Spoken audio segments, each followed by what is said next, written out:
Bismillahirrohmanirrohim. Assalamualaikum warahmatullahi wabarakatuh.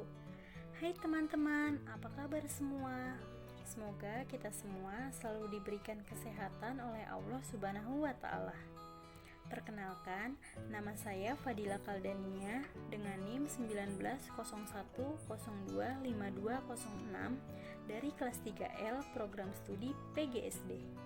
Di kesempatan kali ini, saya akan menjelaskan salah satu materi pembelajaran matematika, yaitu materi geometri level 1, 2, 3, dan 4. Teman-teman ada yang tahu apa itu geometri? Geometri merupakan suatu ilmu di dalam sistem matematika yang di dalamnya mempelajari garis, ruang, dan volume yang bersifat abstrak dan berkaitan satu sama lain, mempunyai garis dan titik sehingga menjadi sebuah simbol seperti bentuk persegi, segitiga, lingkaran, dan lain-lain. Apa sih tujuan belajar geometri? Menurut Bobango, tujuan pembelajaran geometri adalah agar siswa memperoleh rasa percaya diri mengenai kemampuan matematikanya, menjadi pemecah masalah yang baik, dapat berkomunikasi secara matematik, dan dapat bernalar secara matematik. Apa sih pentingnya belajar geometri? Menurut Nuraini tahun 2020, masih banyak siswa yang mengalami kesulitan dalam belajar geometri, sehingga prestasi siswa dalam geometri masih belum memuaskan. Nah, makanya sangat perlu untuk mempelajari teori perkembangan geometri ini, supaya kita sebagai calon guru mampu mengajarkan geometri dengan sebaik-baiknya. Sekarang kita masuk ke teori perkembangan geometri. Ada yang tahu teori Van Hill itu apa?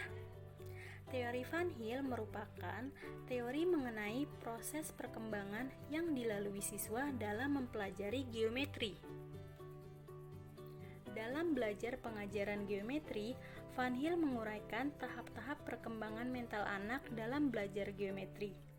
Van Hill menyatakan bahwa terdapat 5 tahap berpikir dalam belajar geometri, yaitu 1. Level 1 atau tahap visualisasi, 2. Level 2 atau tahap analisis, 3. Level 3 atau tahap deduksi informal, 4. Level 4 atau tahap deduksi, 5. Level 5 atau tahap rigor. Akan tetapi, kita hanya membahas hingga level 4 atau yang disebut tahap deduksi saja ya. Setelah itu, kita akan membahas satu persatu. Yang pertama ada level 1 atau visualisasi. Siswa dapat mengenal bentuk-bentuk geometri melalui tampilannya saja. Yang kedua ada level 2 atau analisis. Siswa dapat mengenal bentuk-bentuk geometri atas dasar sifat-sifat yang dimiliki, tetapi mereka belum melihat hubungan di antara sifat-sifat ini. Yang ketiga, ada level 3 atau deduksi informal. Siswa sudah mengetahui hubungan yang terkait antara suatu bangun geometri dengan bangun geometri lainnya.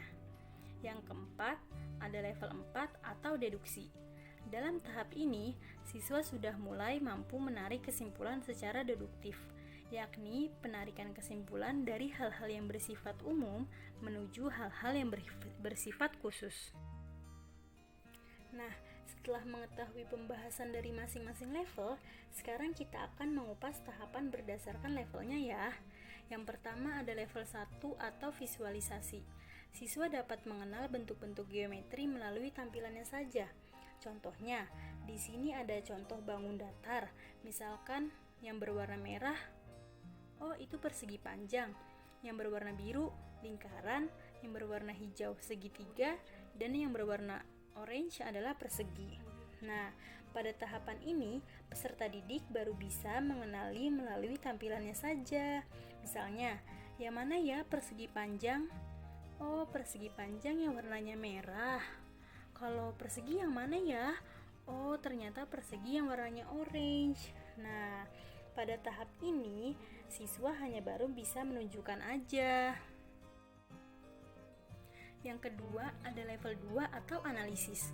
Siswa dapat mengenal bentuk-bentuk geometri atas dasar sifat-sifat yang dimiliki, tetapi mereka belum melihat hubungan di antara sifat-sifat ini. Contohnya, misalkan di persegi dan segitiga. Siswa tahu bahwa yang ini persegi karena sisinya sama panjang.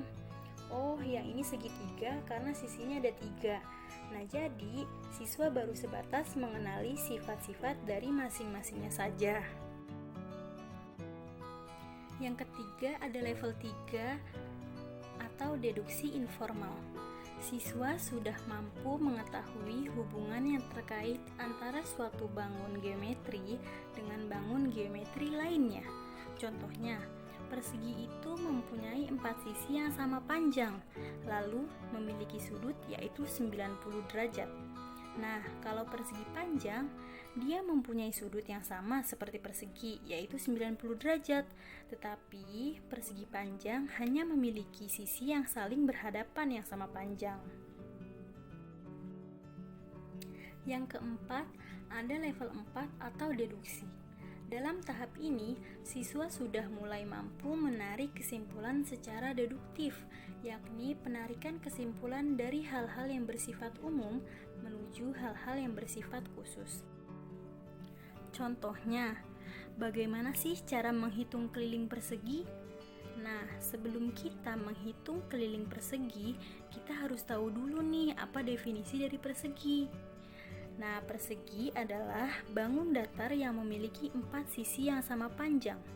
Jadi, kalau mau menghitung kelilingnya, kita tinggal menjumlahkan keempat sisinya, yaitu sisi bawah ditambah sisi atas, ditambah sisi kiri, ditambah sisi kanan, atau 4 dikali sisi. Misalkan sisinya adalah 7 cm. Berarti 4 dikali 7 cm sama dengan 28 cm. Lalu dicocokin nih sama dia, bener nggak ya? Kalau 4 kali 7 itu 28, nah maka dia menjumlahkan lagi 7 ditambah 7 ditambah 7 ditambah 7. Hasilnya sama ternyata 28 cm. Nah, artinya siswa tersebut sudah berada di level 4 karena sudah mampu menarik kesimpulan dari yang bersifat umum menuju hal-hal yang bersifat khusus. Sekian penjelasan dari saya. Bila ada kata yang kurang berkenan, mohon dimaafkan. Wabillahi taufiq wal hidayah. Wassalamualaikum warahmatullahi wabarakatuh.